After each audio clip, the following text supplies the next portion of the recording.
Today I'm working on my Dodge 2000 Grand Caravan. It's kind of a pain in the ass to do anything to it. 3.6 liter, you pull this off. And you got this wonderful intake manifold you gotta take off. The whole airflow system. That's not the hard part. All you gotta do is take this part off. Come over here, unclamp your system there. There's this pain in the butt screw down here that I actually broke trying to take this off. Unclamp this, and everything, this whole piece will just slide off perfectly. Right here, I couldn't really get a flat-headed screwdriver down in, so I used a 8mm socket and twisted that piece off. This whole piece came off, along with this hose. And then I took this piece off separate because it was kind of hard to pull out of there.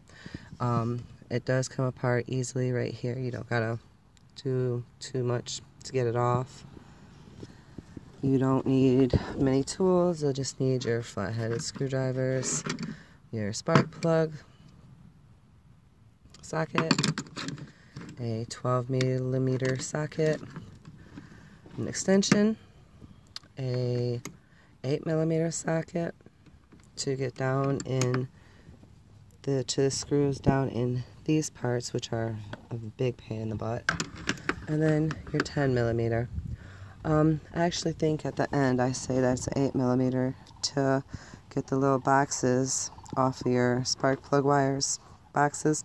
It's actually a 10 that you use.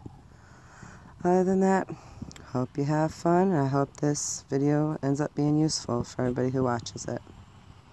Once you get the airflow system out the way, it makes it a little more easier to get at. You will have a 10mm bolt here, here, up here, and right here that you'll have to take off. Then you have a 12mm bolt hidden underneath this gray case thing right here. I'll pull this off here, right there, 12mm. That sucker is why I couldn't get this thing to come off. I was irritated as can be. Then after you get those off, you come over here and you got these 7 star screws.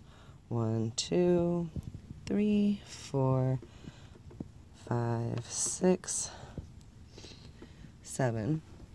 Once you get those off, you'll see that the intake actually moves. Then, those are 8mm, by the way. Then you come over here, you take off this hose, this hose, this hose. You gotta take off the harness, this clamp, this, and this one. And this, of course, goes to the airflow system. Once all that's off, you're able to pull off the intake manifold without a problem. Once you finally get the intake manifold off, this is how it'll look. You'll want to take this piece off so you can access your things. You'll still need your 8mm socket for these. Once you think the twisting is done, it's not. It's recommended to put something over this. Anything falls in there, it can be very lethal to your engine. Your plugs look like this. It's a pretty good chance they need to be done.